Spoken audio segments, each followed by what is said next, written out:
was one of the most talked about stories yesterday, a married Nevada couple trying to adopt foster children. My wife Valerie and I have been together since high school, 24 years I believe now we're at. We have always planned from early on that we would adopt later in life. We, last year in 2013, decided it was now time to go ahead and adopt and complete our family.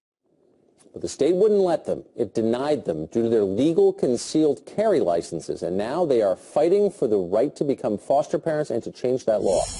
Joining us now, Brian and Valerie Wilson.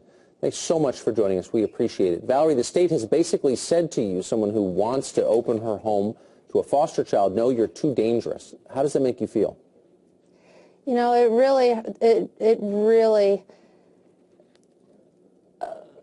it's heartbreaking, because all these children are suffering not suffering, but they're in these institutional type homes. They should be in homes with families that love them and that care for them, can help them do homework. I mean, it's really just heartbreaking that these kids aren't getting the families that they deserve. So, Brian, this rule seems like it would prevent, and in your case is preventing, decent people from becoming foster parents.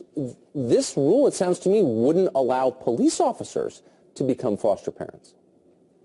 Well, it sort of is like that. The way the rule's written is, even if you're a police officer, obviously you can carry your firearm when you're at work, but they won't let them carry a firearm when they're off duty even. So they have problems of if they've got to give their foster child a ride to school or pick them up from band practice. They can't do that if they're still on duty and carrying a firearm with them. It sounds to me, and yet of course we trust police officers to carry firearms. We trust people who have concealed carry permits, which are not that easy to get, to carry firearms. This sounds to me like an ideological statement on the part of the rule makers here. They just don't like guns, and they're making that statement. Is that your take?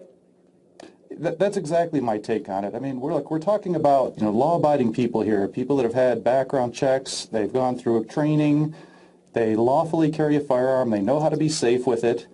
We're not talking about leaving a firearm laying around the house where a child can get at it. It just doesn't make sense. Valerie, why did you want to become a foster mother? You know, I want to help some of these children that don't have the luxury of a family to love them. Everyone deserves to be loved and cared for, and so do these children. So, and we can afford to do it. We've been blessed, and it's the right thing to do. What a kind impulse. Brian, why do you have a concealed carry permit? You know, it started many, many years ago when we were young and, first together. We were the victims of an attempted home invasion. At that time, we lived in New York. You couldn't own a firearm without a permit. And we realized then that, good things can happen or bad things can happen to good people at any time, and you need to be responsible for your own safety. Amen. Valerie and Brian Wilson, thanks so much for joining us this morning. Thank you for having us. And thank you very much.